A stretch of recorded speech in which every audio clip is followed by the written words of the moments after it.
Hello, and welcome to Outnumbered the Podcast. I'm Audrey. And I'm Bonnie. We are experienced moms to a combined total of 19 children. In our weekly episodes, we explore relatable topics using our perspectives of humor and chaos. Tune in for advice and encouragement to gain more joy in your parenting journey.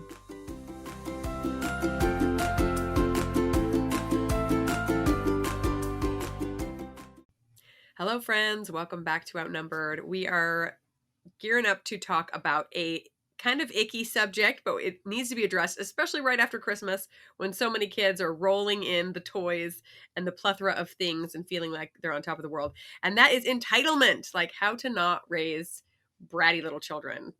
Let's do this. Okay, first up, I have a little laundry tip that I thought I'd share. It's something I do, and I didn't even think about it because I just do it all the time. Maybe you do it too, so maybe I'm not quite the genius that my husband thought I was when he saw me do it. But after I fill up the cup with soap and dump it in the soap dispenser, then I throw that cup into the laundry with the laundry basket. Do you do that too, Bonnie? I do, but it took me years to figure that one out. Like probably 12 years of doing my kids' laundry. And I was like, why do I keep having these gunky soap-filled cups sitting around everywhere? Wait a minute. I don't have to touch it. I can just drop it in there and it gets clean. Right? My husband's like, oh, that's genius. So anyway, Those sweet vote of husbands. his confidence. I know. Like maybe Well, if you did laundry all the time, you'd come up with genius things. right, too. right. You probably have your hacks for your things that you do. Yeah. Well, and Yeah. initially I thought for sure that they wouldn't last as long, that they would break or something eventually, but I have yet to have one that's broken. Yeah, Eventually I and- have to recycle them because I end up with so many, after all Right, these. right. And they always put a new one on with a new Yeah. laundry detergent thing. I don't know. Have you seen these? I keep getting ads for these new laundry strips. Have you seen those or tried those? No. No clue. Somebody leave us a comment and tell us what those are about. Yeah, tell us the full review if they're worth it. And then just a side note, don't forget we are on YouTube now. Woohoo! We cannot promise that we will have a live video with our faces every single week, but so far we're doing pretty good here in 2022. So come check us out there if you want to see what we look like and our messy backgrounds. We're trying. We're definitely not professional video Yeah, people. we're just moms. Yeah. Okay, so let's talk about entitlement for a minute. To start off, we love to look up definitions of words, right? And entitlement is believing oneself to be inherently deserving of privileges or special treatment. So it kind of sounds like a great way to live, but not a great way to have your children grow up, right? Nobody wants to deal with a child that thinks they're inherently deserving of privileges. Not really something we want to witness in our children or any of the children that our kids hang out with, right? Because it's kind of annoying. Funny little story here. Last night, so usually we have, when we serve supper, we usually have like, somehow we've gotten into serving several different kinds of meat with supper. So like if we're grilling, we'll do like steak and chicken and maybe hot dogs, or bratwurst and salmon or something. So like just kind of a selection. So last night we served supper and all we had was chicken. And my 7-year-old son comes up and he surveys the layout and he says, only one kind of meat? I was like, okay, hang on, kid. You're being fed. You're not privileged. It's not you're not entitled to earn or deserve or get more than one kind like of a meat. smorgasbord of meats. I know. In today's inflation rates, you're lucky to be getting any meat, kid. Right. Like, dude, it's not plain rice. You're welcome for feeding you so well. That's funny. It just goes to show when kids get used to a certain level of enjoyment or, luxury or whatever, then they come to expect that as normal, right? Oh, so entitlement has been on the rise for many years for a number of reasons. There's easier access to food. Like, we have been able to afford several different kinds of meat. So it's there. It's being offered to the kids. And housing, it means it's less manual labor for kids. They don't have to work for their food. They don't have to raise their food. I mean, here, if you follow the podcast for a while, you know that we do raise a lot of our food because we want our kids to have a value for that. And I'll talk more about this later. But that's a thing that we're choosing, not that has to be. They have to raise their food. So it means less manual labor. Western society values have changed. So they value more value is placed on, say, accomplishments, school, sports, um, things that aren't work. They're just not work. Value is not as much value is not placed on work, and so that's something that, like, we can in our mind understand that value shift, but for kids, that's just the way it is. There's a general shift in thinking, and let's face it, kids are just they're more fragile. You throw them out in a blizzard or in the woods for a week or something, and they wouldn't survive. They're just little fragile snowflakes. I wasn't going to use that word, but there I did. So,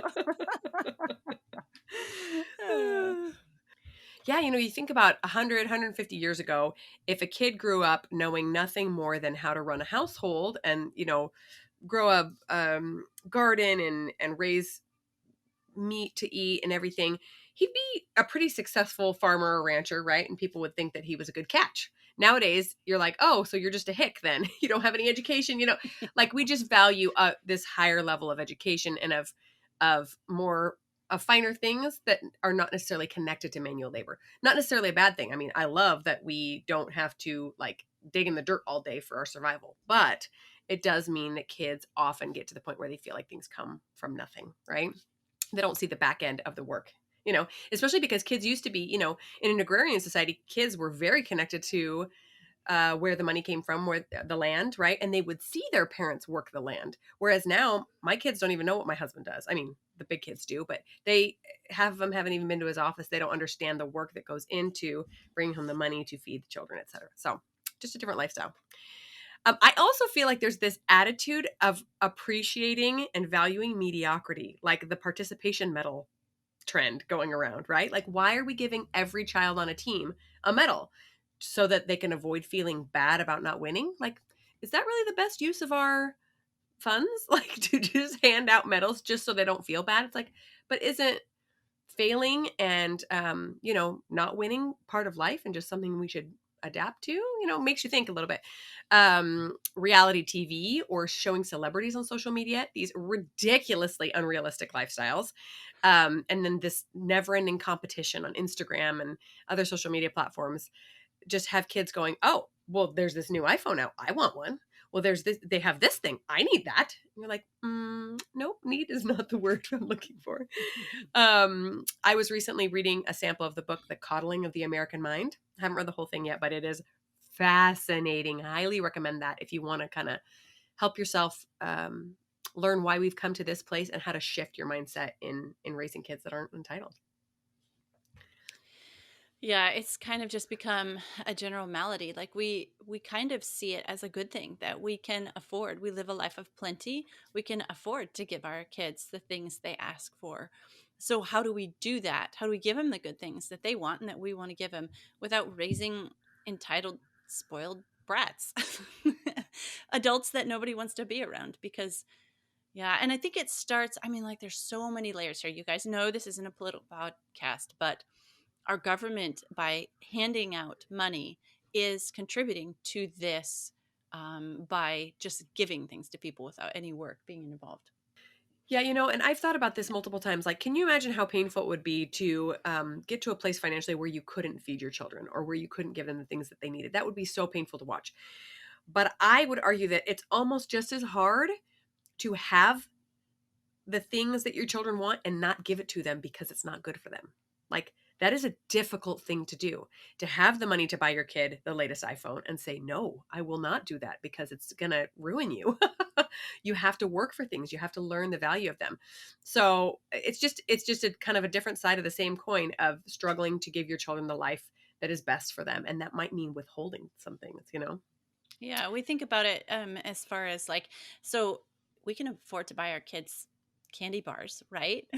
But that's not good for them to eat candy bars, um, every day consistently, or several times a day. That's just not good for them. And we understand, and so we're okay with, yeah, my kids aren't getting Snickers every time they want. Like we understand that and we get that.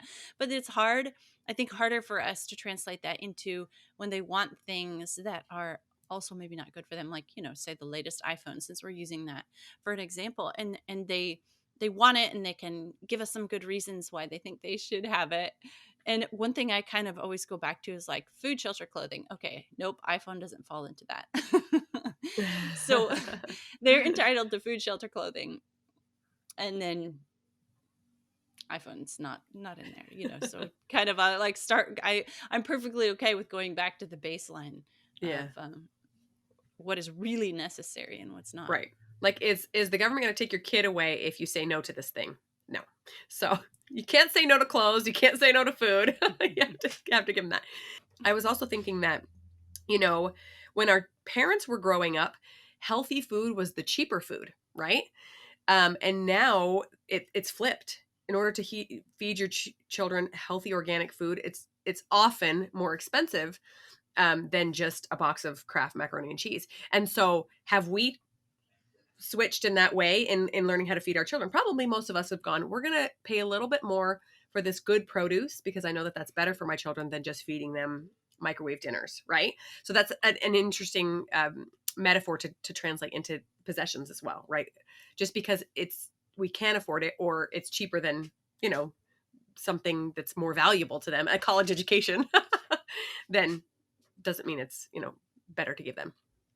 Okay, so our first step in raising unentitled children, non-entitled children, whatever, the opposite of entitled, is to be the adult. Stay unemotional when having these conversations, right? It's very easy to let them pull you into their drama, but everybody else has it. I hear that on the daily, right? But when they don't get what they want, they often devolve into like toddlers, right? And they start throwing temper tantrums, even if they're 13 or 17 or whatever. But you know better, and remind yourself you know better. Talk to your spouse if you need backup. Talk to a friend, or to remind yourself that you are the grown-up and it's your job to raise them the way you want them to turn out. Yeah, if you don't teach them to respond rationally and calmly by doing so yourself, in just the little things. So let's say they're asking for candy at the store. Teach them a calm and rational response in the asking for candy at the store. And then maybe something bigger, they don't want to do their chores, so teach them the calm and rational response by doing that yourself. And we're going to get into more dig into this a little bit deeper with some of our other tips we have for you.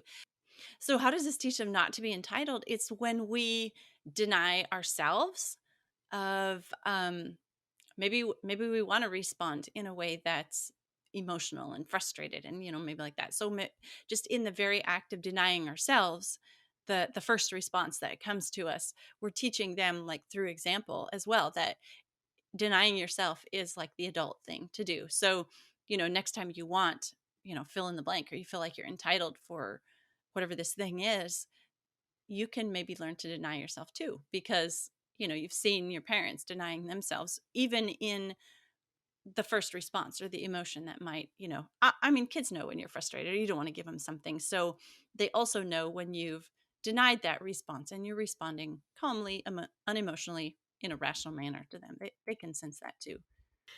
So, number 2, you're going to need to set clear expectations with your children. And here's the kicker, be willing to follow through with them. And this is so difficult. I recently learned that I thought I was a fairly strict mom. I thought that I set boundaries and expectations and then I followed through with them. But what I realized was, no, I was just an angry mom. They would do something that was against the rules.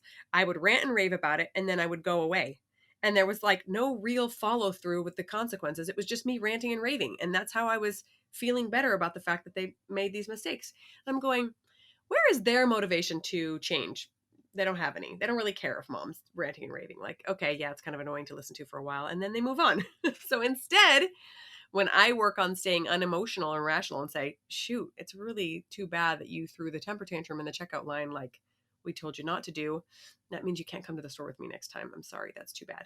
So they have seen mom remain the adult, follow through with the consequences, and then they have the pain of the consequence. Even though it's just a little thing, they know they can't come next time because mom followed through. So learn from my mistakes. It is very confusing for kids if you set up consequences and then you don't follow through on them. Like we have said so many times in this podcast, kids love boundaries. And I think we talked about it first in our episode on temper tantrums. Is a temper tantrum, one thing that is a kid checking to see where the boundary is. Like, is this, is the boundary still here, or can I do this? And the boundary gets pushed a little farther. Like, kids love boundaries. That's security for them. And it's so um it produces insecurities. And then when the boundaries are constantly changing, constantly moving, so if you set a consequence, make sure you're willing to follow through on that, because it's to their benefit. Like, they actually want you to just to know that that line is still there where they want it to be. So getting angry, it doesn't change their behavior, really. I mean, it's, we were talking in one of, just last episode, about inspiring our kids. And it's so much easier to influence a kid, so much more effective to influence than to use anger and try to push or change something. Like calm, clear consequences. You know what? I don't like this consequence either, but this is what it is. And then, I talked a little bit about us here on the farm and them doing chores.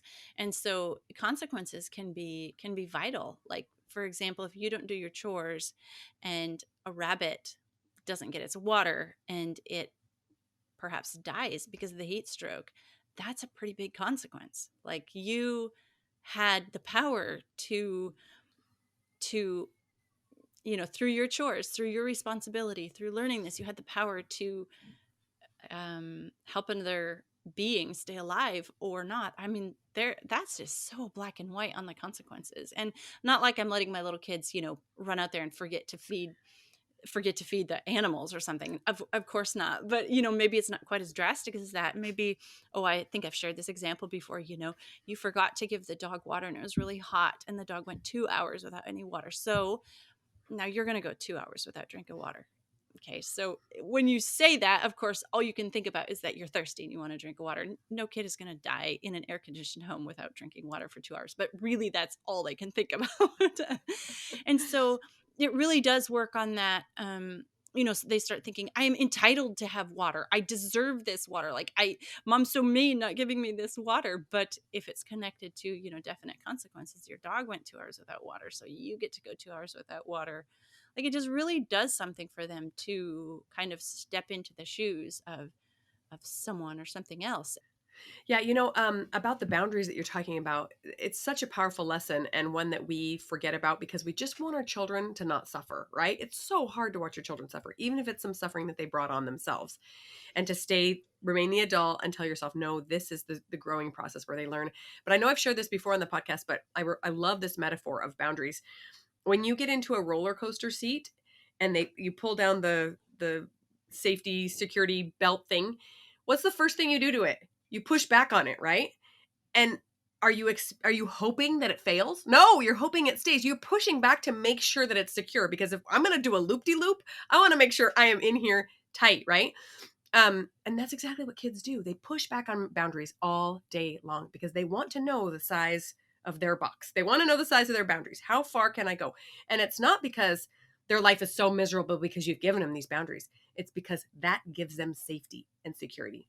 And it doesn't always make sense to us because we're not all child psychologists, but the research shows the kids with the boundaries are the ones that form the strongest attachments, that are the most secure, that are the most well behaved because they know what's expected of them and where to not leave. And they will try to cross them all the time. And you just remind, nope, that's a boundary, remember? And now there's a little consequence because of that. And they stay where they're at and they live so much happier lives. It's pretty fascinating. Yeah. Yeah.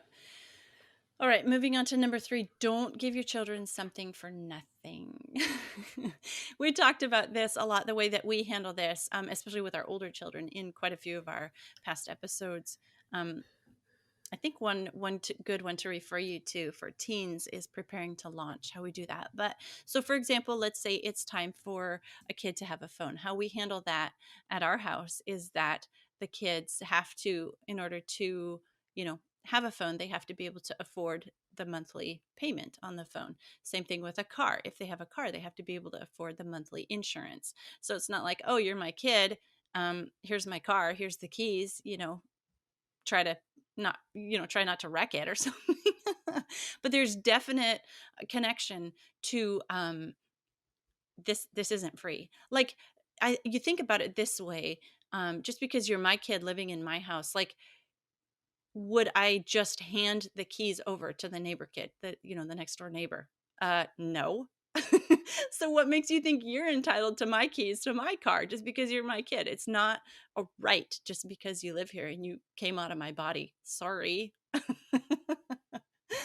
So don't give your kids something for nothing, and they appreciate it so much more. The final example I'll share here is my kids paying for their own college education. And I did share this in episode, I think it's episode 25, on how to afford kids, about how our kids pay for their own college education.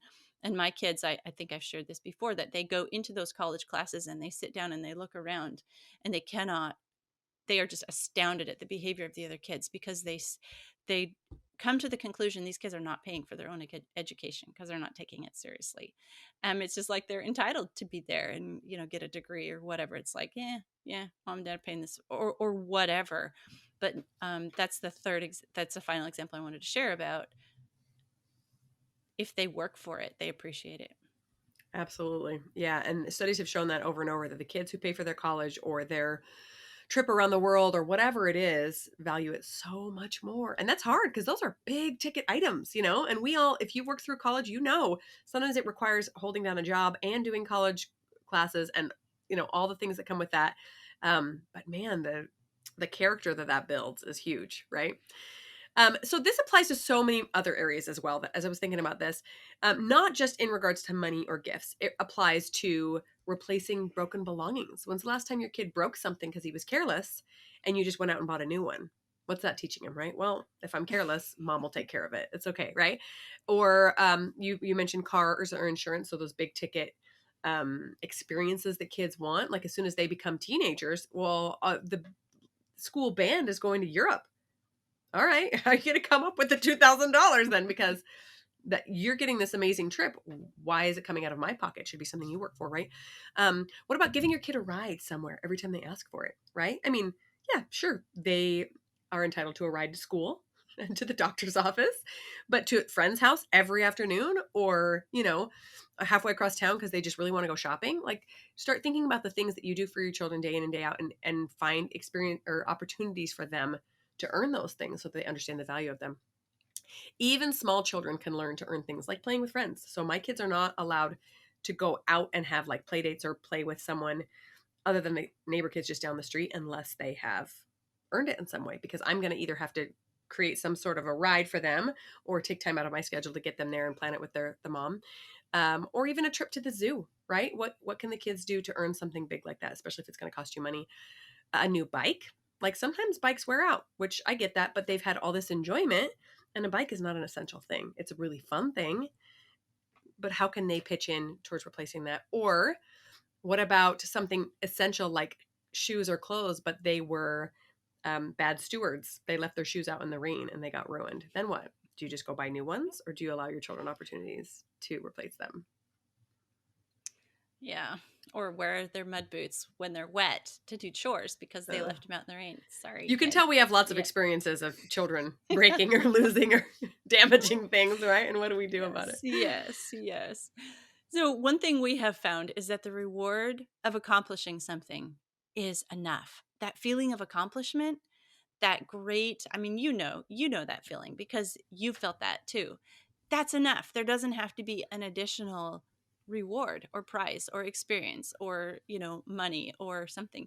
Just allow them to experience and really, really find pleasure in the reward of accomplishing something, the feeling of accomplishment. If you actually are doing them a disservice, if you connect that feeling of accomplishment with something consumable, because then they consume it, say, and it goes away. And then what happened to the feeling of accomplishment? Do they have to go, whatever? It's just, let accomplishment be enough.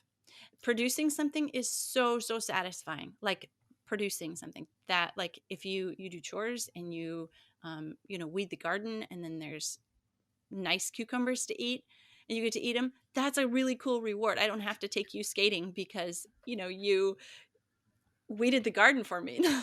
I mean, just producing something, just accomplishing something. Allow your kids the pleasure of feeling those feelings without connecting a reward to it. And that really, we have found, goes a long way in taking away some of that entitlement That's feelings. that's a really great point, and we almost cheat them out of the opportunity of feeling that satisfaction when we have to reward all the things, right? So that leads us into our number 4 tip, which is to not reward your child for every task or chore. There should be some things they do just because they live in your household, right? Um, uh, as we talk about earning things, we can be tempted to attach something to every little thing they do. Is, oh, good job! Now I'm going to go give you a little piece, a little treat, or now I'm going to give you a little. And besides the fact that you're just going to end up with more cavities and more junky toys around the house as you reward everything, it takes away that satisfaction and the expectation that there will be work in their future forever. Like, that is life. We are designed to need work, both manual and mental work, to survive. There's a reason that we can't just go outside and live on the street, because the world has been designed for our working benefit, right? We got to go out there and work. And so your children will learn the value of that as you allow them the chance to do it around the house. Yeah. Yeah. Some tasks should be non-negotiable, no rewards. Like things they do because of things that you do for them without any reward. You feed them, you do their laundry, you give them a place to live, you clothe them. What reward do you get for that? Like turn it around on them, on your teenager asking for the latest designer jeans. Well, hang on, I'm washing your jeans, I'm clothing you, I'm giving you a place to live. Do you pay rent? No. Do you have to buy your food? No. Like, not everything that you do, I don't get paid for doing your laundry, right? So make your bed in the morning. Like, no, I'm not going to reward you for that. That's something you do because that's a standard we have in our house that we've decided that we're going to do. Picking up after yourself. That's just respect. You're learning respect when you're doing that. So I'm not going to reward you for respecting me. That's your job. You're entitled to learn how to respect somebody. Right. Helping with meals. You make this meal? No, then don't complain about it. Help clean up. Say thank you. Yeah. Feeding the pets. Again, I talked about some of the more serious consequences. If you don't, they're going to die, because I'm not going to go out there and feed your pet for you. That's your pet, or your prize pig, or whatever it happens to be that they're that they're raising. And so rewarding them is kind of like, for every little thing they do, is kind of like Pavlov's dog. You teach them to drool every time a bell rings, and pretty soon every time they hear a bell, they drool. Yep. It's the same idea. You're Yep. training them that Like, I did a job. um Where's my candy? Where's my yeah, prize? I know. Yeah. Drill, drill, drill. It's funny that you mentioned that about meals last night. So I generally enjoy cooking dinner for my family. Sometimes I don't, and we have leftovers, and it's fine. But it's one of those things that I enjoy creating a atmosphere for us to all sit down and sit together. Um, but last night I made a meal that half of it was good and the other half did not come out. And everybody had something to say about it. And for a while we kind of joked about it because it obviously didn't turn out. But finally I said, when 4:35 rolls around, it's time for me to start dinner. And I start thinking about all the things that kids have said to me in the past about their dinner. Ew, this is gross. Ew, this looks weird. Ew, I don't, guess how motivated I am to make you dinner? Not motivated at all, right? So if you would like mom to I can feed you without making a beautiful, delicious dinner. We can just throw out leftovers, or you can have cereal. Would you like that? like, the you clue them into the fact that some of these things that they are used to having day in, day out require work on someone's part. And generally kids figure that out. 12, 13, they're like, oh yeah, there's a lot of work behind the scenes that go on. But those little kids do not know. And it's really important that they are aware earlier rather than later, so that they can appreciate it and then prepare themselves to be doing the work of taking care of themselves as they get older, right? If you choose, you can create a reward system that goes above and beyond what it takes to run a household, so that your kids can earn money or rewards. I think this is a really fun way of helping your little ones earn some money, right? So little kids generally don't have a ton of opportunities to earn outside of the home. They can, and you can help them with that too, a lemonade stand or something. But I also like to have those like deep cleaning things that I never get to, maybe baseboards or something, to kind of farm that out and say, oh yeah, would you like to earn a trip to this skating rink? All right, well, we're going to have to do this, this, this, this, and this. And I have no problem with that because it's stuff that's out of the ordinary. So that's always an option. But we're just suggesting that those everyday tasks that are required to run a household not be rewarded. Okay, moving on to number 5, don't fix their mistakes. Oh, so hard. So hard, but when this is all part of learning about consequences and what they are and how they affect them, and if you just swoop in and fix it every time they make a mistake, then they begin to believe they're entitled to have somebody fix their mistakes. They drop their iPhone and the screen cracks. Hey mom, my screen's cracked, I need a new one. Oh, really? No, Yeah. actually, now you're going to have to deal with this broken screen because I can't fix it for you. You can go earn some money and fix it yourself, but I'm not fixing it for you. I didn't drop the phone. Yeah, we Oh, mentioned this a little bit before, but this is one aspect of entitlement that we often overlook because, well, something's broken. It needs to be fixed, right? Or replaced. Um, Stepping in to save our children from the pain of their mistakes is a big no-no. Like, if you don't want an entitled child, you let them feel that pain. And it's hard. It's really hard to watch a kid suffer, right? Something happened recently, and I can't remember the specifics. I think it was some sort of hoverboard or something that a child asked for a birthday or Christmas, and it got ruined really quickly afterwards. They left it out in the rain or something, and I felt awful. Like, it made me feel sick inside that this oh no. awesome new toy that they had was ruined. But I thought, like, the last thing I'm going to do is go replace it for you after you prove that you can't take care of it. So letting them go through that pain is really, really helpful. They need to do hard things like replace a window that they broke, or apologize to an adult, right? They've done something wrong. They need to go apologize to the neighbor. That is hard. I have some really clear memories as a child of apologizing to adults because I did something foolish. And that stuck with me for a long time. One of my sons was kicking a ball in the house against the rules and hit our computer screen and shattered it. And it was a school computer, so it had to be replaced. So I replaced the screen. But then that, whatever it cost, was deducted from his we have this spreadsheet where we organize finances, but it was deducted from him, and he couldn't do anything fun or hang out with friends until it was paid off. And he's not old enough for a job, so he had to get real creative and do some babysitting and earn money in a variety of ways to pay off this screen. And it was a good lesson learned. Oh, I know it. I know. But if you think, oh, I could fix their mistakes when they're little because I'm their mom, and I kiss their boo boos, just realize that the mistakes grow in size and in financial scope as they get older. So they're driving your car and Yeah. they get in a fender bender. You're going to fix that one for them too? Really? And if you apologize for them, like, you can apologize for your toddler hitting some other kid's toddler at the park, but also teach your toddler they need to apologize and apologize to the parent. Like when they're a teenager and they screw up, are you going to go apologize for them too? Like, what would you think if some teenager's mom came and apologized to you? You'd be like, yeah, and where's your kid?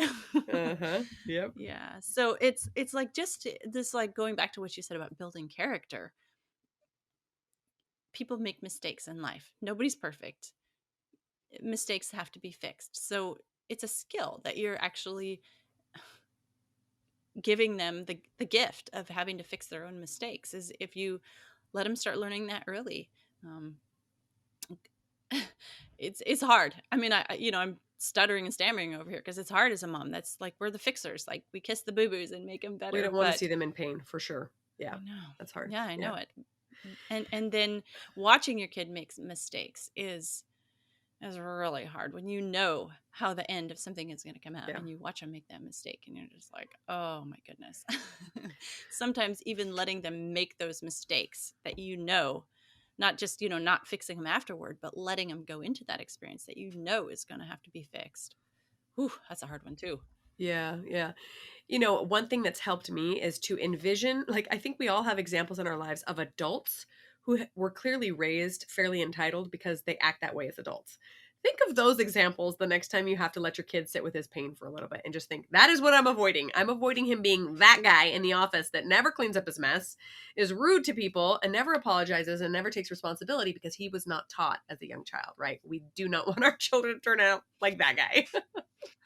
Oh, no, no. One thing I've been saying, even to my very smallest children, is, they'll come in from outside and drop their coat and their shoes, and like there'll be this path behind them. Yeah. And I'll just stop them and I'll turn around and have them look at the path and say, who's going to clean this up for you? Like, do you turn around? Do you see what you just did? who is going to clean that up for you? Not going to be me because like I'm not your slave and I'm not getting paid for that. So One, two, three, not it. who I know who's going to clean that up for you. Like just making them aware and even some self-awareness is a really good thing to help a kid know when they're being entitled is teach them self-awareness. So like when you say something, then have a little tape recorder in your head and play that back. Did you just hear what you said? Like let's press rewind and play that one again because maybe you should listen to how that sounds. Just Right. a self-awareness is a really really good and complicated gift to give a kid. Yeah, I know a lot of adults that don't have that gift yet either. Yeah. So, one final thought I wanted to share is when we compare the little kids to the big kids, right? The toddlers to the teens, it's really easy, like you're saying, to coddle the toddlers. They get hurt, you want to fix their problems. I don't even mind picking up after them because they're just so cute. But when we don't ask the little ones to do the hard things, it's very easy for them to very quickly grow up into these teens that don't do hard things and then young adults that don't do hard things. Because like you said, it's our job as moms to protect them in so many ways, physically and emotionally, and you just want to, keep them in your little embrace forever, right? But as they get older, the stakes get higher, like we've mentioned, crashing a car or breaking computers or things that are very expensive and costly. And even their physical safety, the stakes get higher, right? All of a sudden, they're the one driving cars or their friends are. And we're talking lives are at stake, right? If they're not responsible. All of a sudden, as they grow up, they need to learn how to pay their own bills or negotiate wages at a job, how to talk to college professors, which if you can't apologize to a neighbor, good luck talking to a professor and trying to get an extension on a paper that you didn't finish. And teaching these skills early on will just raise the most amazing, capable, level-headed adults. And it's painful as a parent. It totally is. This is a part of parenting that I do not really enjoy, making them do the hard things, but it's so worth it. Yes. So I have one final thought, one final tool that I've used in helping my kids when dealing with entitlement. And it's having them serve or spend time around those who have less. So that is just an amazingly effective tool to make a kid thankful for what they have and not entitled that they need every last thing. If you have some neighbors or somebody in your community that is really okay, so let's first address financially has less than you, like to the point of neediness. Your kids spend time serving, making a meal for them, taking it over, delivering it, maybe seeing the condition of the house as you carry it into the kitchen. Um, that does amazing things for a kid to be thankful for what they have and just strips that entitlement away. Okay, so then that's one example. People who are financially in a poorer position than you. Another way that I have really helped my kids not be entitled is spending time around people who are physically less able than they are. So everything from like older people who just can't move and get around anymore, or kids with physical disabilities. We have a very sweet friend whose daughter lost her leg in a climbing accident. And my kids are thankful that they can walk after they spend time interacting. They, like it just strips away so much of this entitlement, like, oh, I just I need this or I get this or I want this. Like then we just say, think of our little friend. She doesn't have rollerblades because she didn't have two legs. And so, she like, why are you being so demanding about rollerblades? At least you have two legs. And it is kind of an extreme example, but it's okay to show kids those who are in a lesser entitled state than they are. And then like I mentioned, older people, just share something very sweet. My two older ladies that we know that were caring for their husbands who just passed away, and they were spending a lot of time around in nursing homes and people who were in wheelchairs and losing their faculties and all that. And these sweet wives who've recently lost their husbands were just like, I'm so thankful that I have, the ability to walk and the ability to think and the ability to cook. And so you just expose your kids to that kind of thing. You go visit those people in the nursing home, and you go visit those people who have that knowledge, that wisdom, and just the vision that it brings to your kids to spend time around that. It kind of makes them really thankful for what they have. And I mean, not like we never give our kids stuff and we don't reward them and make them, spend time. But it's a beautiful, wise perspective to have in life. And I think I've mentioned it, gift, the word gift several times through this episode, but I really do believe it's a gift that we have given our children, is to have them interact and spend time around people who have and are less. Yes, such wise thoughts. Anytime service is almost always a surefire antidote to selfishness, right? And the feeling of entitlement. So those are our thoughts for you guys today. We hope that was helpful. We love our little kids. We love your little kids. Little kids are just so great. But there are a few key takeaways that we can use in our life to help them become so capable and so selfless. And we hope that you'll use them in your life. We'll talk to you later. Thanks for listening, friends. Click the link in the show notes to subscribe to our email and never miss another episode. Show us some love by leaving a review on iTunes or sharing the podcast with a friend. Thanks for all your support. We'll talk to you next week. Okay, I will. When you're done with your podcast, can you come downstairs? Cute. He's a great little talker too. My 2-year-old is like, you cannot get him to shut up now. I'm like, oh, this is great, but now I can't pretend I don't know what you're talking about. I said I wanted a cookie, Mom, right now, please. I know. Shoot.